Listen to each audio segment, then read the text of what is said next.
تھا 86 ایئرس کا شیر، ایک ہی تھا دنیا میں جو اسلام کو پروٹیکٹ کر رہے تھے، دشمنوں سے، جو اسلام کے دشمن ہیں ان سے آنکھ ملا کے لڑ رہے تھے۔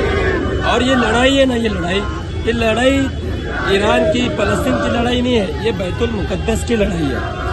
جو بیت المقدس ہے وہ ادھر پہ ان کو شہید کرنا ہے، اسرائیل کو، امریکہ کو مل کے۔ یہ لڑائی بیت المقدس کی لڑائی ہے، اور آیت اللہ خامنئی صاحب نے شہادت دی ہے۔ ان کے جیسا انسان تو میں کیا بولوں، میرے پاس جواب ہی نہیں ہے۔ اور ان کو معلوم تھا کہ میں شہید ہونے والا ہوں، پھر بھی وہ رکے تھے، اور ان کو بول رہے تھے کیا بنکر میں چلے جا، لیکن بولتے نا اسلام کا جو شیر ہوتا ہے نا، شیر وہ بنکر میں چھپتا نہیں ہے۔ انہوں نے شان سے اپنی شہادت دی ہے، شان سے۔ اور آج کیا میں بولوں، میری ہمت نہیں ہے۔ فلسطین میں ایرانی تو ایسا دیش تھا جو اسلام کو پروٹیکٹ کر رہا تھا۔ ابھی آپ لوگ ہی بتا دو، کوئی ایسا بندہ ہے آج کی تاریخ میں دنیا میں کہ جو اسلام کو پروٹیکٹ کرے، اسلام کے لیے لڑے، بیت المقدس کے لیے لڑے، فلسطین کے لیے لڑے، جہاں ظلم ہو رہا ہے ادھر ان کے لیے لڑے۔ یہ ایک ایسی شخصیت تھی جو 86 ایئرس کے تھے، وہی ایک دم مطلب مرتے مجاہد بولتے نا، شیر تھے جو لڑ رہے تھے۔ اور میں نے لاسٹ ٹائم 1 سال پہلے ہی بولا تھا، اسرائیل اور US کا نیکسٹ ٹارگیٹ یہی رہیں گے، آیت اللہ خامنئی صاحب، کیونکہ پورا مطلب یہ یہودیوں کو، یہ شیطانوں کو خطرہ ان سے ہی تھا۔ اور یہ اور رہتے نا تو اسرائیل اچھے سے مٹ جاتا تھا۔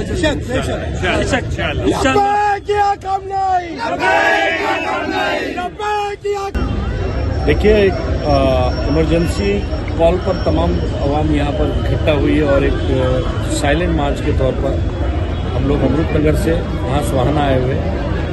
ہمارے رہبر معظم خامنئی صاحب کے ساتھ جو گھٹنا ہوئی ہے، امریکہ اور اسرائیل نے جو قاہرانہ حرکت کیا ہے، دھوکے سے ان کو شہید کیا گیا ہے، اس کی مذمت کرنے کے لیے اور اپنے دلوں میں جو دکھ ہے، غم ہے، اس کا اظہار کرنے کے لیے ایک پیدل مارچ امرت نگر سے لے کر یہ سوہانہ کمپاؤنڈ تک لایا گیا ہے۔ اس میں کثیر تعداد میں آپ نے دیکھا کہ ابھی تک ہم لوگوں نے لوگوں کو کال بھی نہیں کیا، لیکن جو چاہنے والے ہیں رہبر معظم کی، وہ اتنی بڑی تعداد میں یہاں اکٹھا ہو گئے، اور بڑی تعداد میں آ کر انہوں نے اپنی محبت کا اظہار کیا۔ رہبر معظم جو ہے وہ صرف شیعوں کے لیے نہیں تھے، وہ تمام عالم اسلام کے لیے ایک آئیڈل تھے، ایک ایسے سبق تھے جو مسلمانوں کی ایک عزت اور رسپیکٹ پوری دنیا میں رکھتے تھے۔ رہبر معظم کو شہید کرنا یعنی یہ پوری اسلام پر ایک حملہ ہے، اور اسے حملے کے طور پہ دیکھنا چاہیے۔ رہبر معظم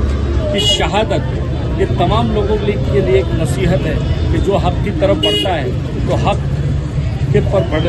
کی طرف چلنے والوں کے ساتھ ایسی ہی شہادت پیش آتی ہے، ایسے ہی اسے مارا جاتا ہے، جیسے کہ امریکہ اور اسرائیل نے آج تک عالم اسلام کے کسی بھی مسلم ممالک کو ابھرنے نہیں دیا ہے۔ ایران جو ہے وہ مسلمانوں کی شان تھی، مسلمانوں کی آن تھی، اور مسلمانوں کی اتنی بڑی جمہوریت کو آگے بڑھتے ہوئے دیکھنا امریکہ اور اسرائیل کے لیے ایک طرح سے بہت بڑا ٹینشن تھا۔ یہ قاہرانہ حرکت اس لیے کی گئی، دھوکے سے مارا گیا ہے۔ شک فلسطین کے لیے سب سے پہلے آواز اٹھانے والا ایران تھا، اور ایران میں ہمارے علی خامنئی صاحب یہ بخوبی جانتے تھے کہ اگر اسلام کی آواز یہاں سے نہیں اٹھے گی تو کہاں سے اٹھے گی، کیونکہ محمد اور آل محمد کی نسل سے ہی جو سلسلہ ہے وہ اسلام کی حفاظت کے لیے بڑھا ہے۔